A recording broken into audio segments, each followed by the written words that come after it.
You are listening to the Real Men Feel Show with your hosts Andy Grant and Appio Hunter. Real Men Feel encourages men to allow and express all of their emotions. Despite what you may have been taught, all emotions do serve you. Real Men Feel is committed to engaging in discussions that most men aren't having, but you don't need to be a man to join us. The Real Men Feel Show is produced live each Tuesday at 9 p.m. Eastern for your growth and enjoyment. Listen to us on podcast platforms including iTunes, Google Play, SoundCloud, and Stitcher. You can also watch the show on YouTube by visiting realmenfeel.org/YouTube. Come back often and feel free to add the podcast to your favorite RSS feed or subscribe on iTunes by visiting realmenfeel.org/iTunes. You can follow us on Twitter at realmenfeelorg and on Facebook, facebook.com/realmenfeelshow. All links mentioned in each episode are in the show notes found on the blog at realmenfeel.org. Show your support for Real Men Feel by shopping at realmenfeel.org/swag, by visiting digitaltipjar.com/realmenfeel, or even text us a tip. You can show some love for Real Men Feel by texting Real Men Feel, that's all one word, to 504-226-5306. You'll receive a link back to complete your tip and choose the amount.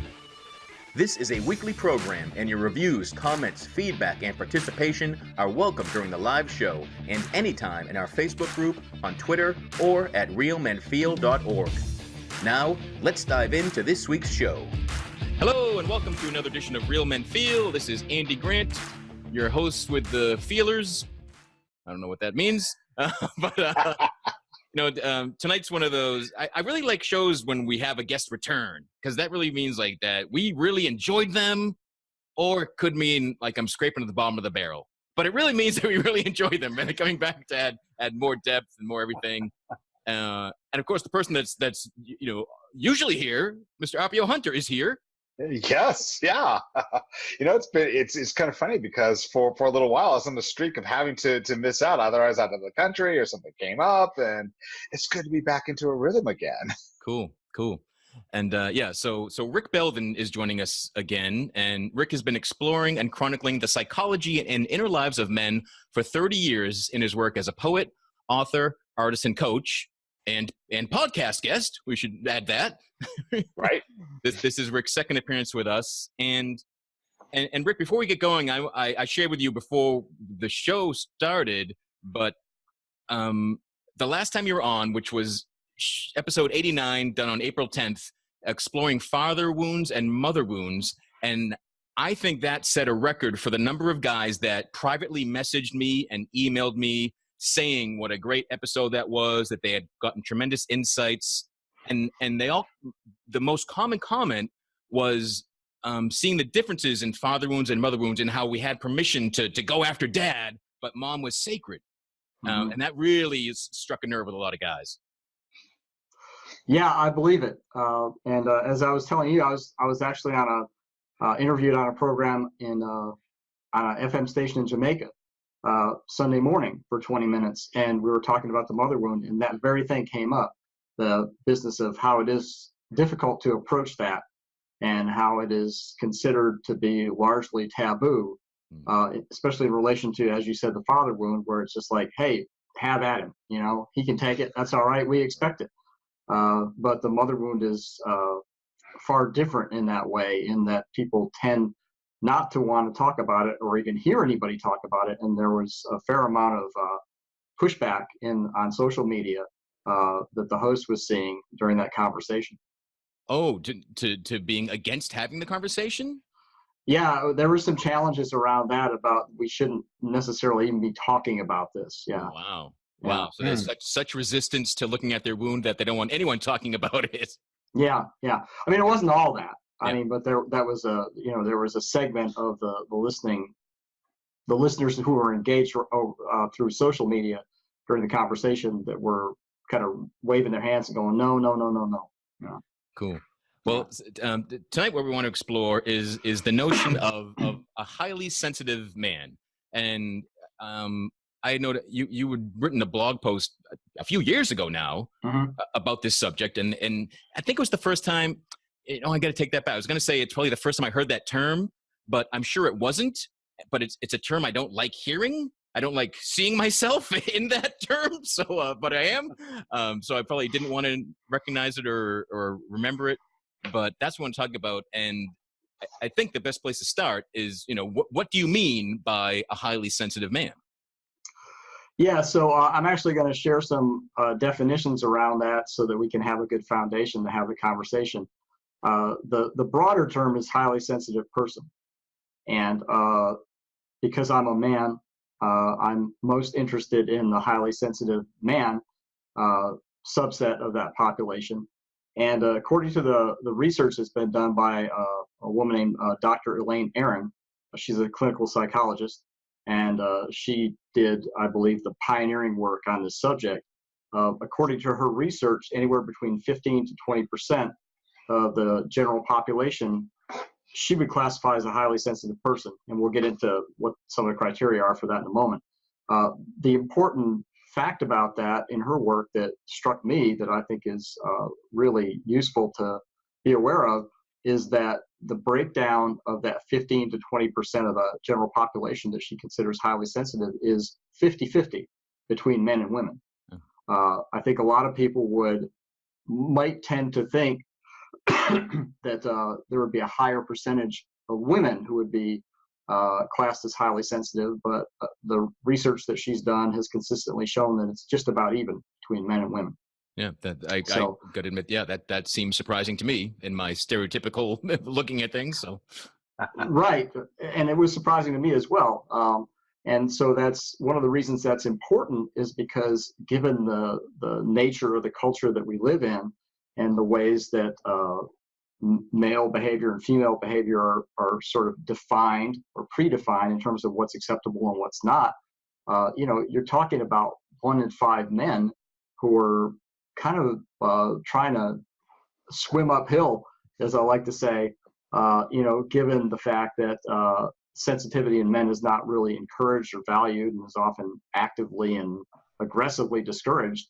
And then you look at 1 in 5 men who are on the higher end of sensitivity, according to the criteria that Dr. Aron has established. And you're talking about, like 1 in 5 guys that that might be having some problems with this because it flies in the face of what they believe they're supposed to be like. So that was, I think that was one of the themes of the blog post that I wrote about that you talked about, which was called I'm a Highly Sensitive Man. And it first appeared on the Good Men Project about 4.5 years ago, I think. And then it's appeared on some other sites as well.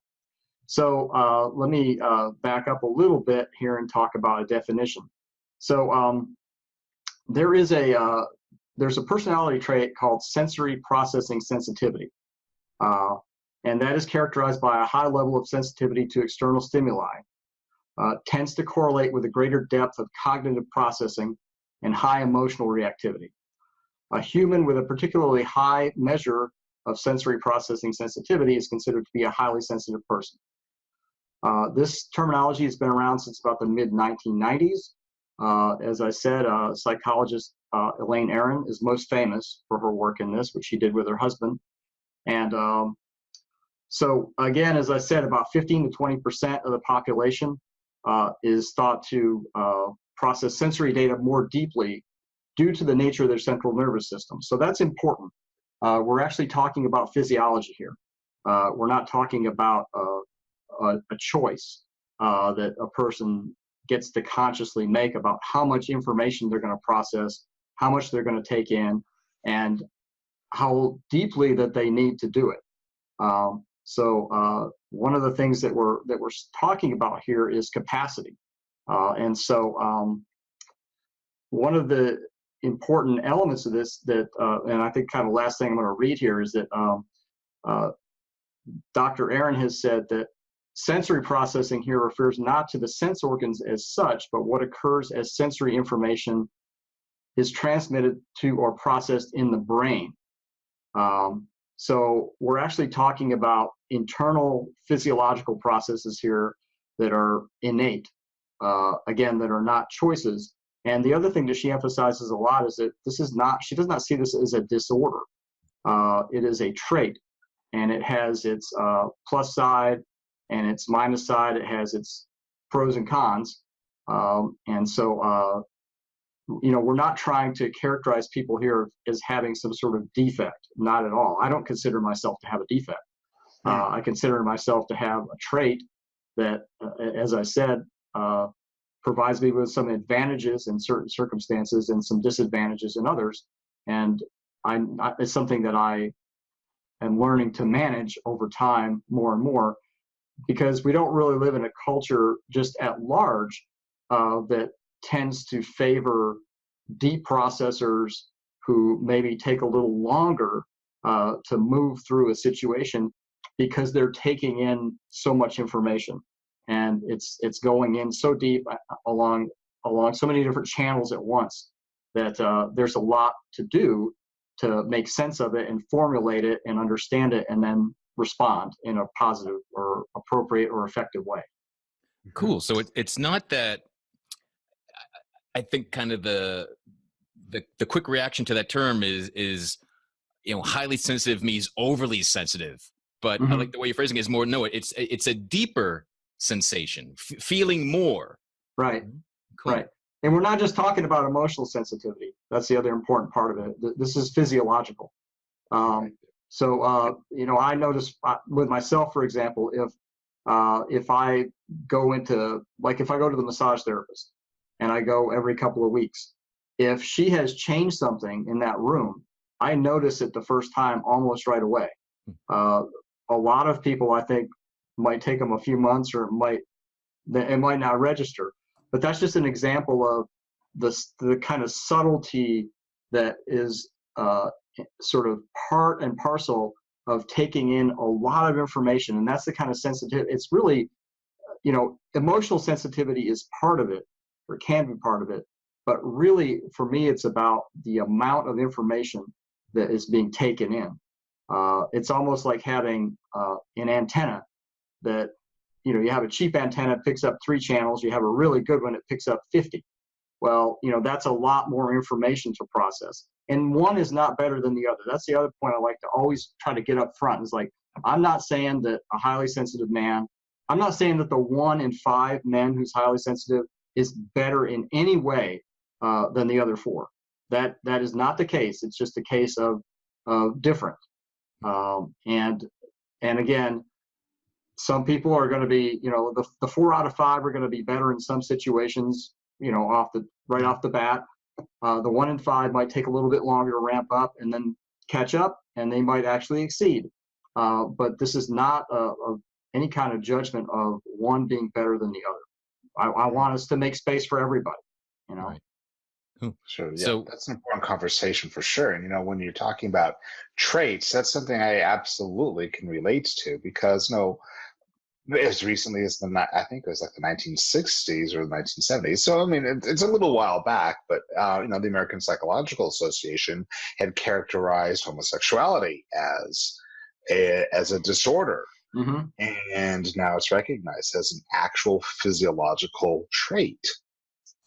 So to see that classification of this being highly sensitive as a trait as opposed to a quote unquote disorder is extremely heartening to see. Yeah, and a lot of people bristle at it. I mean, I've had conversations with people before saying, I don't want to be tagged. I don't want to be labeled. This sounds negative. And you're right. There's a lot of history around that with other personality traits, other physiological traits, etc. And I understand, but I don't see it that way. I see this as a way of, for me, it was a revelation when I first came across it, because it was, this is back in the day when you go to the bookstore, and I was in there and I was kind of, figuring my way through the bookshelf, and I was looking for something, and I wound up on this book, The Highly Sensitive Person, How to Thrive When the World Overwhelms You. I think that's the full title, by Dr. Elaine Aron. And I picked it up and I just started to page through it, and I was like, well, that's me. That's me. I'd never seen anything like that before. I thought I was defective, And I thought something was wrong with me, and I thought I needed to keep trying to change it because the way I was didn't seem to fit. And so that was an important moment in my life to see that somebody had actually studied this and done it in a systematic way and could actually reflect myself back to me in a way that was positive and supportive and not not judgmental and not in a way that was distressing and made me feel like I'm just not doing myself the right way here. Right. So growing up, you weren't embracing your sensitivity until you discovered this research and these terms. Yeah, I was in my mid 40s, I think, when I finally found that, which is about right. It's like mid to late 90s that this work started to come out. So yeah, I grew up with the same sort of, I guess, in the same sort of context that a lot of boys and men grow up of, be tough, be resilient. And I'm not against that. That's all good, but I like to see us broaden that out so that I'd like to see us broaden things out so that all men can be comfortable with and embrace and express their sensitivity to whatever degree is right for them. I am not on a campaign to make all men highly sensitive.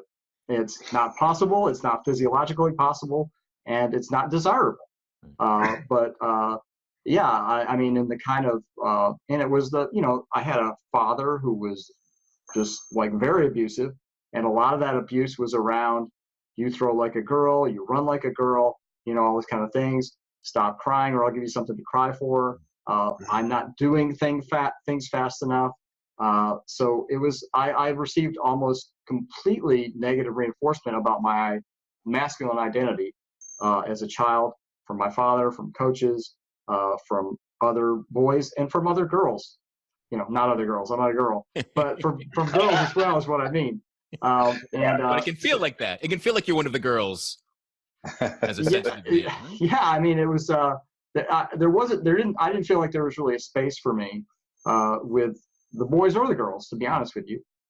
And so I spent a lot of time by myself. And, at recess, I would, go around the corner and sit by myself and just, imagine things or whatever, because I did not, it was difficult for me to, especially physical activities, it was difficult for me to pick things up and to move as fast. And again, I was processing everything that was going on around me. And it seemed like it was not a good thing. And so I learned more and more to hide it, especially got into teenagers and so forth, to just hide it more and more and more. And I became very alienated from myself, which caused problems in my 20s that I had to begin to address. So, there's something about giving up a primary aspect of who you are that is extremely, extremely self-destructive. And unfortunately, when we're talking about this particular topic of sensitivity in men, and particularly highly sensitive men, I think a lot of highly sensitive men have experienced this sort of thing. Sure. Because they are in a minority. They are not the typical case, and there hasn't been a lot of room for the atypical case, I guess. Yeah, it's not something that's celebrated. Actually, there was a review of Real Men Feel, this show. Last year, someone wrote, finally, there's a home for sensitive men. And when I read that, I recoiled. Like, I still like it, and it comes from childhood. Like, I don't like being called sensitive, but I know I am. And it's like, I can say it, but if someone else says it about me, it feels like an insult. Yeah. Yeah. Well, it's often used as an insult. So I even, I'll admit this. So on my LinkedIn page, which is, for this kind of work, and it's also for the work I've done in information technology, because LinkedIn doesn't allow you to have two separate pages for different career branches and stuff like that. When I list my articles that I've done, in this realm of man and masculine psychology and so forth, I don't even put I am a highly sensitive man on the list because I'm concerned that an IT recruiter might look at it and go, "Oh, this guy's trouble," Yeah. It's kind of sad. Yeah, and it goes back to the notion of nice guys finish last, and don't be a wuss, and don't be a girl. All those kind of things are are wrapped into the negative outlook of sensitivity, but you mentioned pros and cons. So what are some of the pros of being a highly sensitive man? Well, I think one of them is, if you're looking at an organization, being a member of an organization, what I found with myself is if I start a job at the same time somebody else does, and I find for the first maybe couple of months they're just racing ahead of me, and it looks like I'm not doing much, and I start to feel like, maybe I'm not too good at this, maybe I'm not the right person. But I've learned that what's going on with me is I'm processing a lot of information really deeply, and I'm building a really thorough internal model of what's going on there and who the people are and all that kind of stuff. And once I've got that in place, then I start to move pretty efficiently through work, and I start getting things, pulling things together pretty rapidly. And I also find that, and I think this is true as a rule for highly sensitive people, they tend to be detail oriented, they tend to be thorough, and they tend to get things right the first time, and the outcome tends to be pretty solid because their tendency is to do all that processing work on the front end. Now, sometimes that means that it takes a little longer to get things together and get them out. But we tend, as highly sensitive people, to prepare well and be ready and not step into something until we're actually ready to handle it and master it. And what about emotionally or in relationships where that emotional sensitivity rises up? Where does that help? Well, for me, it's helpful in terms of understanding other people, because, and again, I speak about myself a lot of the time. I'm not a clinician, and I'm not a psychotherapy professional, so I speak about myself from my own experience and also observation of others and reading. I think that in general, highly sensitive people have a pretty available capacity, whether they're men or women, to be empathetic and to listen and to take their time with another person and actually take in what the person's saying and to some extent kind of feel their way through it with them. And so I think highly sensitive people can be really great friends and really great in intimate relationships. But there is also, I think, because of the, how can I put this? Because of the volume of emotional information that a highly sensitive person is dealing with at any given time, it might take them some time to master that, so that they don't get overwhelmed by somebody else's emotions. And overwhelm is a big sort of pitfall for highly sensitive people, because again, we just naturally take in so much information, and frequently I found with myself, and I think this is true for other highly sensitive people, and highly sensitive men included, it's necessary to step back away from overload and pull back in your own space and actually have some time to process through things so that you actually understand what you're feeling, what the other person's feeling, how to put words to it. And of course, how to put words to feelings is a challenge in general for men, as opposed to women tend to have a quicker capacity, a greater accessibility to words, to put words to feelings. Some of that is physiological, some of that is cultural. But one of the, I think if I were going to advise a woman who is going to be in a relationship with a highly sensitive man, it's to say he's going to need some space, and it's not about you, and it's not about him being unhappy with you. He's just likely to reach a point where he can't give you anything because he's basically his circuit breakers have started to go off, because he's getting overloaded by what's coming in from the outside and what's coming from the inside as well at the same time. And it's overwhelm not due to weakness or defectiveness. It's overwhelm due to a heightened ability to take in more information. I would say that's a very good way to put it. Yeah. And it's not just an ability, it's it's your nature. So that's one of the things that highly sensitive people tend to have to learn to do in the kind of culture that we're in, where everything's very extroverted, and everything's happening all at once, all the time, and we're all supposed to be busy, and we're all supposed to be, surrounded by an IMAX screen all the time. Is that highly sensitive people, highly sensitive men, have to learn how to buffer the information around them, have to make some selections about what sorts of situations they're going to put themselves in, and learn to realize that certain types of situations are going to be more overwhelming than others.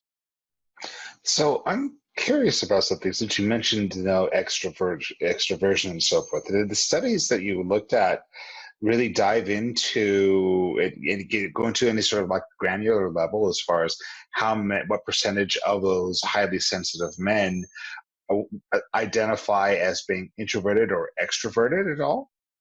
That is such a great question, and I'm so glad you brought that up. Now, I don't have those numbers for you, but the distinction is important. In other words, a highly sensitive person does not automatically equate to an introvert. There are highly sensitive extroverts, which sounds a little counterintuitive at first, but it's really not, because we're talking about two different personality traits. Now, I think in the main, the majority of highly sensitive people, HSPs as they're called, are probably going to correlate to introversion as well. Right. But I have, based on the reading that I've seen, and Dr. Aaron makes a point of this to say, this is not the same as being introverted. Right. Yeah, that definitely makes sense, because I'm sitting here processing all this myself right now, and I'm thinking, because at times I see myself as being introverted, other times I see myself as being highly extroverted. It just really depends on the circumstances. But there's always that processing and processing and processing. At times it's almost overwhelming. But you could be extroverted at the same time. Yeah, exactly. Yeah. And the other thing about this, and I'm not really well versed in this, but there's another trait called HSS, which is high sensation seeking. So you could be a highly sensitive person, HSP, and you could also be high sensation seeking. So in other words, you're sort of wired to overwhelm yourself. We'll talk about a double whammy, right? Well, yeah. I mean, you can literally be a highly sensitive person and high sensation seeking. So you might be highly sensitive and also want to ride roller coasters, which sounds, again, counterintuitive, but these are different traits. There you go. Yeah. So these are different traits that can coexist. And so it's not just a simple kind of cookie cutter, well, if you're highly sensitive, then you want to stay home all the time, and you never go rock climbing. It's like, no, it's not like that. So you could be a daredevil that's easily overwhelmed. Yes, which sounds like a difficult life. Yeah. Yeah. It's like I'm loving hell. Right. Yeah. Yeah. I would say that I have a bit of high sensation seeking myself. So I have some experience with that, and I'm not comfortable to stay in what would be my safe zone. I need to get out of it, and when I get out of it, I have to be aware that I may get overloaded, overwhelmed, and I may have to pull back sooner than I want to. But the awareness of those traits is what helps you navigate them well. Exactly. When you're not aware, you're just driving blind. And worse than that, I mean, I think you're not just driving blind. You're driving in sort of a virtual reality that's not yours. That's been imposed on you. There's so much of my life is like, I shouldn't be like this. I should be more like that guy. Or I should be, again, I got it a lot. It's like, why are you so sensitive? Don't be so sensitive. I heard that so many times. Like, that's just not helpful. It's like, why are you a biped? Why are you not a quadruped? I mean, it's like, it doesn't do any good. I can walk around on my hands and, all fours all day long. It doesn't make me a quadruped. It's like, you have to be what you are, and you have to understand what you are, so that, so that you can actually have an authentic life, and you can have, most of all, the most important thing, to have a good relationship with yourself. That's built from, that's founded on self-understanding, as opposed to some kind of externally imposed idea of what you should be like as a man or what you should be like as a woman. And the people that you've come across, or in your own experiences, do you see highly sensitive men try to lower their sensitivity, or hide it, or push that trait away somehow? Yeah, absolutely. I mean, a lot of men who are highly sensitive, kind of alluding back to what you said earlier, Andy, a lot of men who are highly sensitive would be horrified to be called that. I mean, because again, culturally, especially when it comes to men, we have there's sort of an association there that sensitive equals weak, sensitive equals fragile. And one of the statements I made in the blog article that you talked about before was that, I came to the conclusion that if you're going to be highly sensitive, particularly as a man, in the sort of culture that we're in, you have to be pretty damn strong. You have to be very strong to be who you are, and hold that sense and that identity of who you are as a highly sensitive man in the kind of culture that we have. Just because there is so much that tells you that you shouldn't be like that. I love putting it that way, and I've shared this story in multiple shows too. When I've spoken in front of military audiences, and the bravest guys in the world, and risking their lives day in and day out, but when it comes to crying in front of their fellow warriors, that's horrifying. They can't go there. And yeah, so the notion of owning your sensitivity and being proud to display it as this sense of being this brave, courageous man, I like that. Well, it's something you have to do day to day, and moment to moment. It's like, if you're a highly sensitive man, you get to, or you have to make that decision moment to moment about how much of that you're going to show. Whether it's in the workplace, whether it's in a family setting, whether it's in a social setting, whether it's in a relationship. And it can be a very tricky thing, I think, for a woman especially, well, I'll put it this way. You might think that if you put a highly sensitive man and a highly sensitive woman together in a relationship, that would work great. We're all shaking our heads. Oh man. That's just drama, right? I'm not saying it can't work, but I think that it ups the level of difficulty, because you by definition you have a strong possibility of two people getting overwhelmed in each other's presence at the same time. And if they are not aware that they have the trait, and if they have not begun to learn the skill set that's necessary to manage it successfully and effectively, then you can have a couple of people that are just like, a couple of raw edges rubbing against each other, and it's not a good situation. Now, again, I'm not saying that it's not possible for that to work, but even if you have a highly sensitive man, 1 out of 5, in a relationship with a woman or another man who is in the 4 out of 5, both parties have to do some work to understand each other, because I think it's difficult. I can't know this because the body I'm in is highly sensitive, but I could imagine that it would be difficult for someone who's not in a highly sensitive body with a highly sensitive physiology to understand the experience of the person who is. Why does it take? And I'm in a relationship with a wonderful woman right now, and I confound her all the time because of the depth that I have to go into to understand things when I get triggered, or when I get when there's any kind of friction or whatever. It's like, I really want to understand what's going on here. And whereas a lot of people might go, oh yeah, we had that thing again, and then they just carry on. But for me, every life is just deep for me. It just is by its nature, and I've come to realize that not everybody experiences life that way. Which is not to say, again, there's no better or worse here. It's just a matter of different types of experience as a human being. Lori dropped a comment into the chat when we were talking about highly sensitive man plus highly sensitive woman, and the craziness that can come out of that. And I mean, I love her comment because it really goes to the essence of that particular dynamic, but even more so just relationships in general, which is that you have to be in your core essence to make that type of a relationship work. Otherwise, you end up dropping into victim mindset or poor me conversations or overwhelm. Right.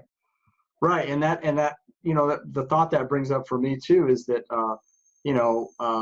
I think we talked about this during my last appearance. We talked about the difficulty that some men have establishing boundaries and knowing what they are and keeping them. And so that's another one of those things that for highly sensitive people is just critically, crucially important is your ability to understand what a boundary is, when you need to set it, how you need to go about it, what it takes to keep it. Because if you're at risk of getting overloaded and getting overwhelmed by your environment, and I say risk, that's a strong word, but I think you guys know what I mean.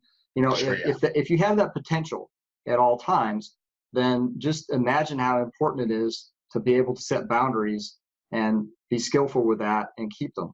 And also how difficult it can be, because again, we're talking about almost an exponential difference between the 4 out of 5 and the 1 in 5 in terms of how important boundaries are, and how in some ways sophisticated they need to be for someone who's highly sensitive, who's just on the verge of being flooded with information all the time. And it's not just about crying, it's not just about feelings, it's just not just about emotional, it's about like a whole body. It's a physical experience, it's a psychological experience, it's emotional, it's all of that. Those 4 out of 5 that aren't highly sensitive, are they all the same level of sensitivity, or are there low sensitivity men as well? What's the other 4 or 5? I don't know this for a fact, but I would suspect that we're talking about some kind of spectrum here.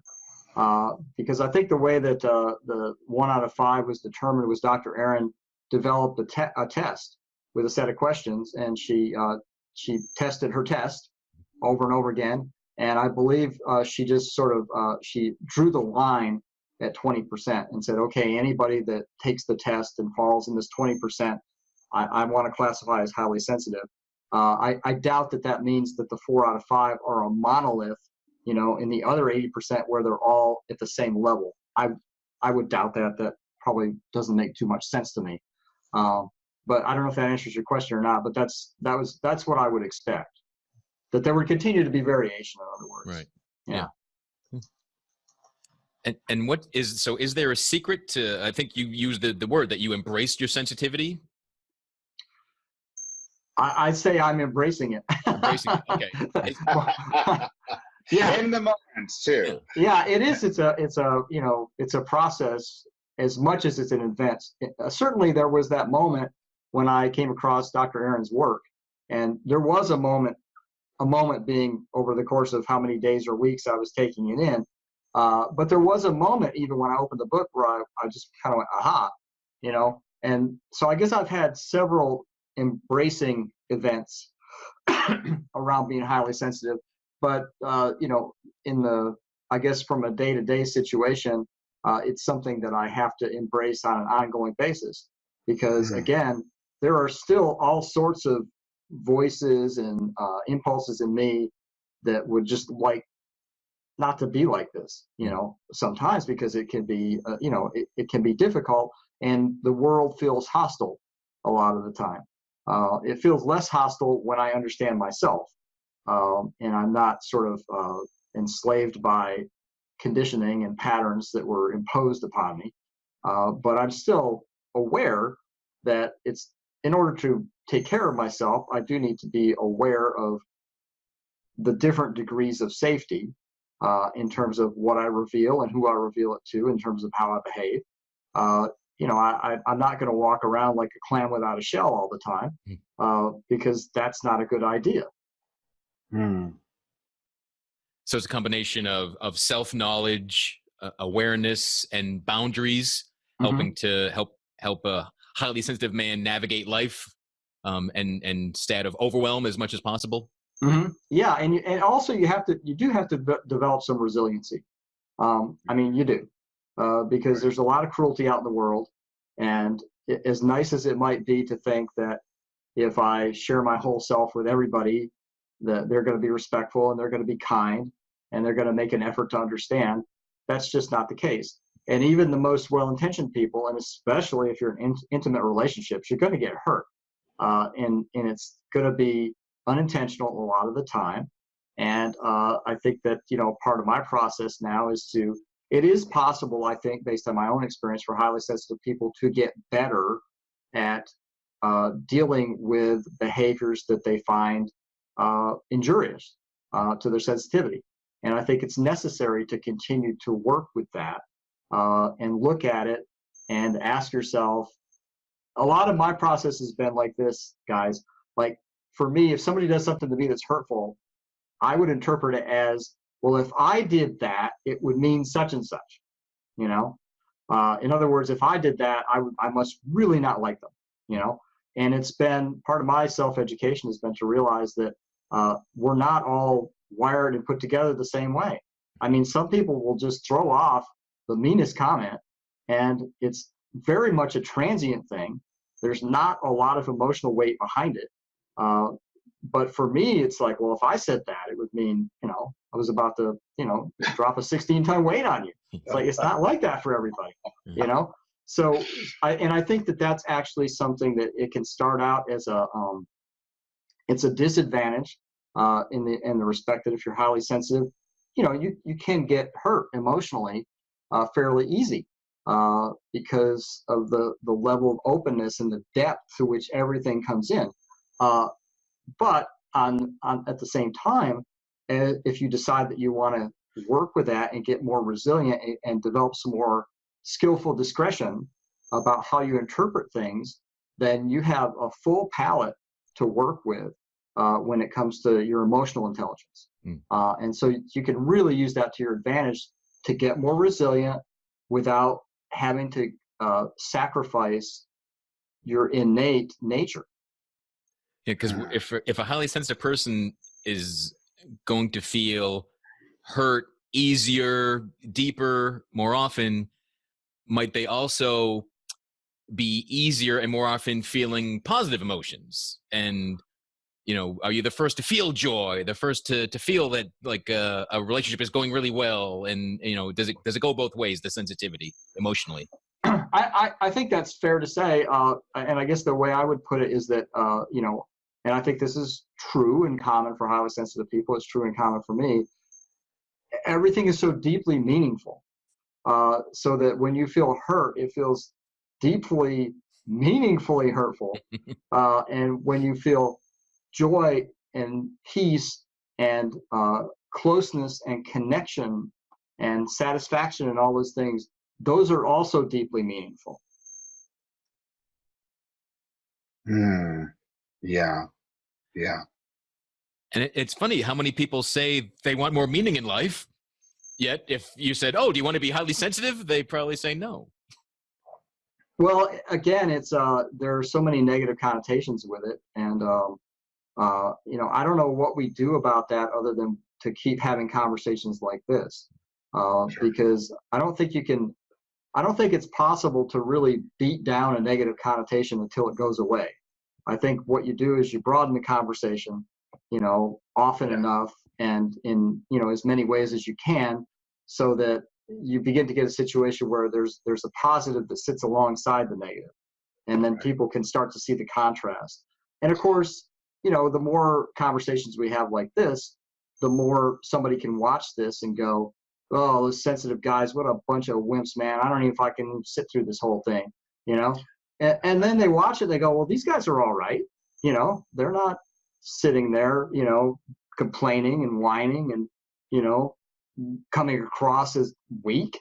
It's just like, well, yeah, these are kind of like regular guys, but they're just talking about this thing that I'm a little uncomfortable with. And, maybe it's not that bad, And again, I think it's so important not to like bring out the heavy stick and go, everybody must be as sensitive as I am. It's like, no, I don't want that. No, that's boring. No, we don't need that. We don't need that. And I mean, we need a mix of people that are going to just like rush into the breach, and just start swinging. Yeah. And because that's a way to get things done. Another way to get things done is proceed more carefully and have a fuller, deeper understanding and have something fully conceptualized. We need those things to coexist together. And that's one of the things I've said before too, that I really want to see is I want to see highly sensitive men coexist, and more than that, partner with the 4 out of 5 men. We need each other because we have things that we can learn from each other. I learned a lot from friends throughout high school and college that were not highly sensitive at all. They did a lot of things that honestly horrified me. I couldn't believe it, some of the stuff they did, and kind of led me along with them. But that was good for me because it built out my base of experience and allowed me to kind of find out where my edges were. And that is something that I believe is very strongly is necessary and important for highly sensitive people, men and women, is to not just stay inside the boundaries of how you see yourself. You want to take care of yourself, and you want to keep yourself safe, and you don't want to get overwhelmed and blown out, because it's very easy for highly sensitive people to just get their nervous systems and their bodies all blown out. If you try to act like everybody else, the metaphor I've used is like it's like trying to pound nails with a microscope. I mean, you're going to break the thing, and you're not going to pound a whole lot of nails with it either. Yeah, I think it's useful to get out there and test yourself and test your edges in ways that are reasonable. And again, that's another way to build resiliency. One of the things I find in myself, and I think this is true also, one of the downsides of all the preparation and the processing and stuff is sometimes as highly sensitive people, we just hang back, because we want to get it all sussed out. We want to get it all right. And that's not the best way to grow a lot of the time. A lot of the time is to get out there. And I learned that in corporate environments. I would work on a project, whether it's a schedule or a technical paper or whatever. I always wanted to get it right. I didn't want to see anybody and see it until I thought I had the whole thing. Well, I couldn't get the whole thing until somebody else saw it. I would just spin my wheels forever. And I learned that it's better to put something out. And I'm still working with this with myself. It's better to put something out and have it not be flawless and get some feedback and rework it and keep putting it out and keep moving. And I don't know if that's just me or maybe that's a thing with HSPs, that you can get gridlocked trying to get it all right. So it's in that, and just kind of loop back around what I was talking about. That's why it's good, I think, for highly sensitive men to be intermixed with the 4 and 5 who are not highly sensitive, because we help each other. Being around, the other 4 and 5 for me led me into territory I never would have gone into otherwise myself, because I would have been hanging back and hanging back and hanging back. Well, it was good for me. It helped me expand and grow and, again, build resiliency. On the other hand, if you have organizations that or teams or whatever that are completely built out of the 4 out of 5, you're going to have a lot of rockets blowing up on the pad. Yeah, that's so true. Not just rockets blowing up on the pad, you're going to have bombs going off in the room as well. Yeah. And so it's I think a lot of the time the highly sensitive person is sort of almost like works as an advisor, Right. To basically, and there's tension, and I've always had that in organizations too. There's tension between the people that want to surge ahead, and the people that are saying, hold up a minute, it might be better if we just spend a week doing this and then we go. Right. But again, that's why I say highly sensitive men who are not in that 20%, we need each other, because we're incomplete without each other. And, the 4 out of 5 sometimes need to be reminded that, hey, we can slow this down, and the 1 out of 5 need to be reminded that, like, look, let's move forward so that we can make some progress, and then we'll make adjustments as we go. No more paralysis by analysis. Right. Right. Yeah.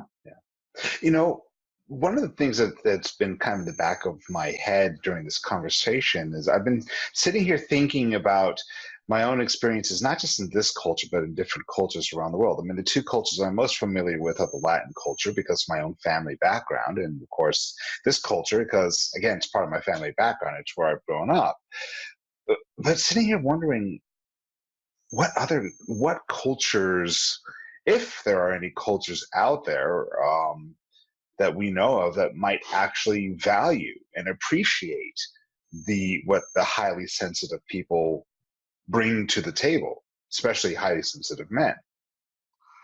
I would guess that it would be typically subcultures within cultures that have that kind of appreciation. So I don't know. I guess the thing that comes to mind for me is like in in Middle Ages Europe, the monasteries, where you had a little population of people that I don't know if they're highly sensitive or not. I'm just extrapolating and guessing.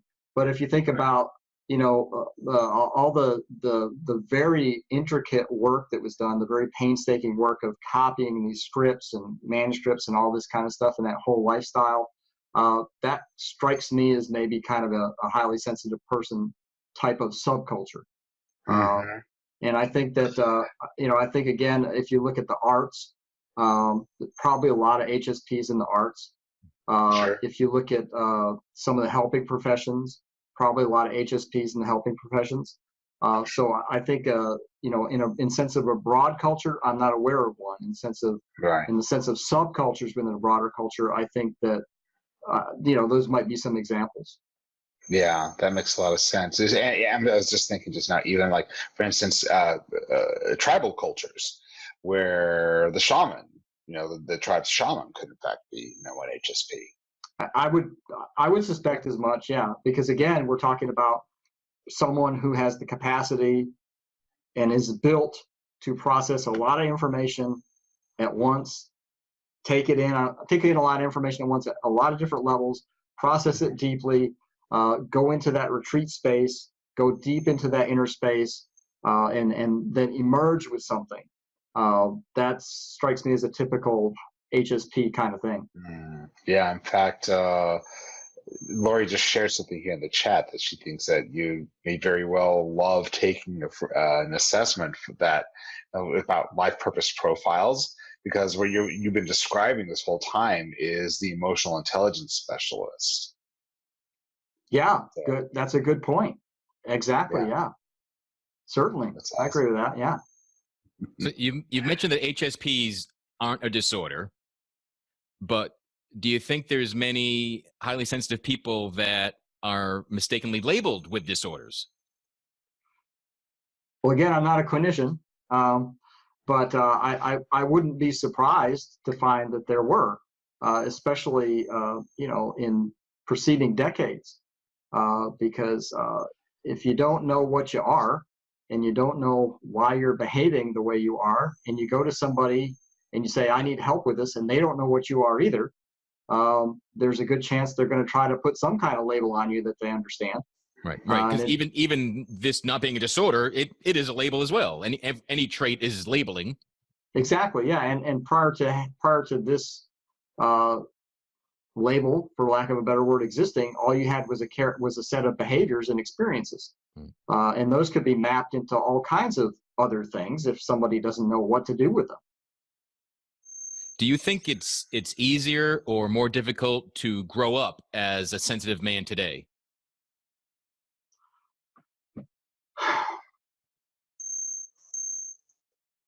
Boy, that's a hard one to answer. I think I'll just go off the top of my head. What came to me was I think it's just as hard, but for different reasons in some ways than what I experienced. Some different reasons. I mean, there's overlap. But certainly the culture that a boy is growing up in today is different than the culture that I grew up in the 1960s. But I still don't, I think some progress has been made in terms of sensitivity and men being acceptable. I'm going to say this, though. I feel like we've regressed a bit in the sense that I see a lot of pressure and a lot of demands on men to be sensitive. And I don't think either one of those ends of the spectrum is actually very healthy and very functional. Yeah. So it sounds like it's almost like now it's almost like there's a section of the culture that takes the position that if men are not all equally sensitive, then they're doing it wrong. right. If anything pressuring a man to be more or less sensitive than they naturally are creates problems. That's perfectly stated. Yeah, and I am absolutely militantly against that. Good. Yeah, because I think that there's generally more openness for men to be feeling, but especially for kids, there's way more ways to be bullied and abused and than there were when I was growing up as well. True. Yeah. And I think that it's I guess I'll make another half crazy statement perhaps. I guess the thing I could say about the time the state of the culture when I grew up is like there wasn't any confusion about how I thought I was supposed to be, in terms of what was being externally imposed. It was very clear. Now what I see is a lack of clarity, and I'm not saying that one's better than the other, but sometimes having an infinite number of options can be crippling, and so I think that that's a challenge now too, that I didn't have. It's just like I knew exactly what the criteria were. I didn't meet them a lot of the time, and that was a problem. Now I feel like it could be like an overabundance of possibilities can also be almost oppressive in some ways for some kids. Yeah. Well, actually, there's plenty of studies out there that show that, when we have fewer choices available to us, we're much more likely to not only feel happier, but also more likely to make decisions and move forward. Yeah. Makes sense. Yeah. And one other point I want to make sure that I make is that being a highly sensitive person, and I kind of alluded to it before a couple of times, being a highly sensitive person doesn't mean you're better than other people. It doesn't mean that you're somehow automatically more advanced, more mature. It doesn't mean that you won't do things that are hurtful to other people. It doesn't mean that you're somehow a higher evolved being, and it doesn't mean that you don't have to do your own work to develop the emotional intelligence that's available to you. It doesn't automatically confer exalted status on a person to say that they're highly sensitive. I'd love that to be the case. That for the prejudice to go that way. Yeah. Oh, exalted, highly sensitive one. How are you today? Yeah. Right. But that's one of those impressions that I like to try to dispel up front. I like to go after that one proactively. Yeah. Because I'm a highly sensitive person, and because of the damage that I sustained growing up, I was pretty passive aggressive when I was younger. So it's like, guess what? You can be highly sensitive and passive aggressive at the same time. Oh gosh, poor guys. We're getting hammered from every direction, aren't we? Well, you got film writing itself as well. You have to own your life. Absolutely, it doesn't matter, what your innate nature is. You have to own your life. Amen to that. If there's a highly sensitive man, or maybe there's a guy that's hearing this term for the first time right now, listening to us talk about it, Rick and Appio as well. What's one piece of advice for the person discovering that they are highly sensitive and not sure what to do with it? I would say go and find that Elaine Aron book, The Highly Sensitive Person: How to Thrive When Life Overwhelms You. Or if you don't want to get the book, go to her website, and you can Google it. You can find it easily. She has a self-test on there. Take the self-test. I know self-tests, people go, oh my God, what is this, Cosmo or something? It's like, no, this is the test that she's been using, that she's been using diagnostically. And at least just take it and see where you score on the thing. But I would say, in direct answer to your question, get her book and read it. Because that is the starting point as far as I'm concerned. Great. Yeah, I love that, and I would say, do that, and then practice what you learn, put it to use, and become aware. and know when it's appropriate to share that sensitivity and when you need to just learn the circumstances in which you can be highly sensitive, and others when it's like, okay, you know what, I'm still aware, but I'm not going to display it. Right. Yeah, it's about learning how to live strategically, with it. And so, oh, yes. Yeah. And of course, the other thing I would have to say, Andy, is that, like, if you're a man who's listening to, or a woman either, if you're listening to this and you think, oh, I might be highly sensitive and I'd like to get some help learning how I can make the most of this and learn about myself, you can contact me. I've coached highly sensitive people, and I offer a free 1-hour discovery session. We can have a conversation about it, and you can decide if that's something you want to pursue with me or not. Super. So what's the best way for people to reach you, Rick? My website is rickbeldencoaching.com. And if you go there, you'll see everything that you need if you want to explore further with me. Cool. And I'll be sure, wherever you may be listening to this, visit the realmenfeel.org blog, and we'll have links to Rick's site. We'll have links to Elaine's book. We'll have links to the self-test. And maybe in the next show, we'll report our results. Good idea. Yeah. See, we're already scheduling you for the next one. That's all right. I'm all right with that. Awesome. Yeah, I'd love to do that. Last time we had a really good conversation about father wound and mother wound. This time we've had, I think, a really good conversation about highly sensitive men, highly sensitive people. So yeah, anytime you guys want to have me back, I think we can cook up something. Do they overlap at all? Would a highly sensitive person be more likely to have wounds, or would the wounds create a highly sensitive person? Is there a correlation? I think that's a really great question. And the way I look at it is this.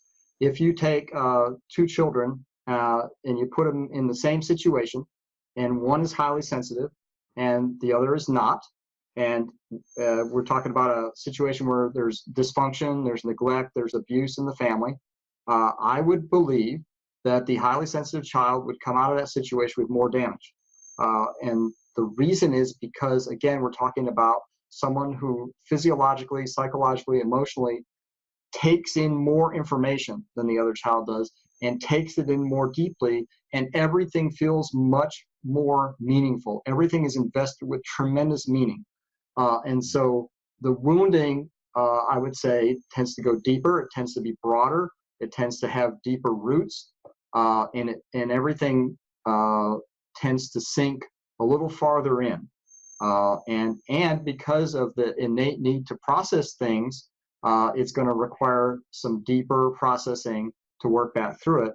But again, the results of that are going to be very profound in terms of healing, in terms of improvement.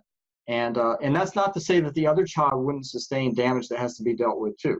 But I think we're talking about, to use kind of a like really high level metaphor, it's almost like you got a small sponge and a big sponge, and you soak them both with water. Well, the small one's going to get wrung out and dry faster than the big one does. Cool. That's a nice way of looking at it. If you're raised by sponges. Yeah. Well, you don't know who's listening. Well, and actually that SpongeBob SquarePants, he's highly sensitive. Yeah, I think you're right. Yeah. It's a good example. Yeah.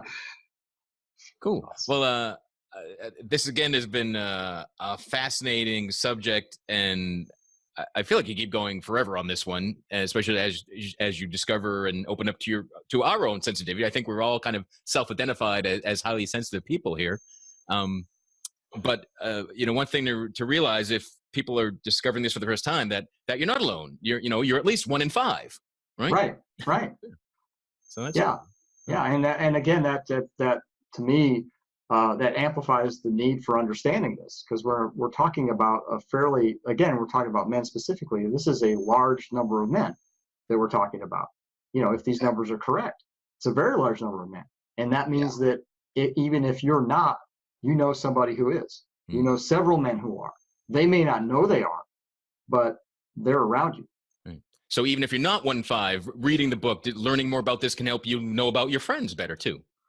Well, sure. I think it would. And I think, again, if we're talking about relationships and partnerships, if you're in, a partnership with someone who knows that he or she is highly sensitive, you might want to take a look at the book because it might help you understand some of the behaviors that are just confounding to you.